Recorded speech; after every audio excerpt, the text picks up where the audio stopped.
સતત 7 દાયકાથી પોતાના મધુર અવાજથી વિશ્વને મંત્રમુગ્ધ કરનાર સુપ્રસિદ્ધ ગાયિકા આશા ભોંસલેનું 92 વર્ષની વયે નિધન થયું છે.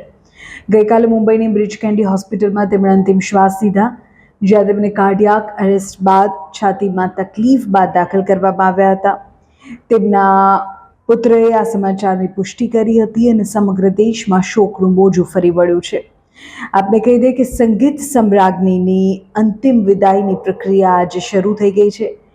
આજે સાંજે 4 વાગે મુંબઈના શિવાજી પાર્ક ખાતે તેમના પાર્થિવ દેહના અંતિમ સંસ્કાર કરવામાં આવશે. પણ તમને ખબર છે, લતા મંગેશકર અને આશા ભોંસલે બંને બહેનો, બંને ભારતની મહાન ગાયિકાઓ. તેમની વચ્ચે 4 વર્ષનો તફાવત. લતા મંગેશકરનો જન્મ 1929માં થયો, આશા ભોંસલે 1933માં જન્મ્યા અને તેમના અવસાન વચ્ચે પણ 4 વર્ષનો તફાવત છે. લતા દીદીનું અવસાન 2022માં થયું, જ્યારે આશા તાઈએ 2026માં અંતિમ શ્વાસ લીધા. વધુમાં બંનેનું અવસાન 92 વર્ષની વયે થયું અને એ પણ રવિવારે જ. એટલું જ નહીં, બંનેનું નિધન મુંબઈની બ્રીચ કેન્ડી હોસ્પિટલમાં જ થયું.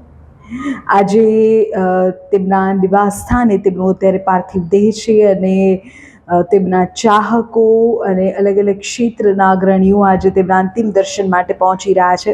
સાંજે 4 વાગે થશે મુંબઈના શિવાજી પાર્ક ખાતે અંતિમ સંસ્કાર.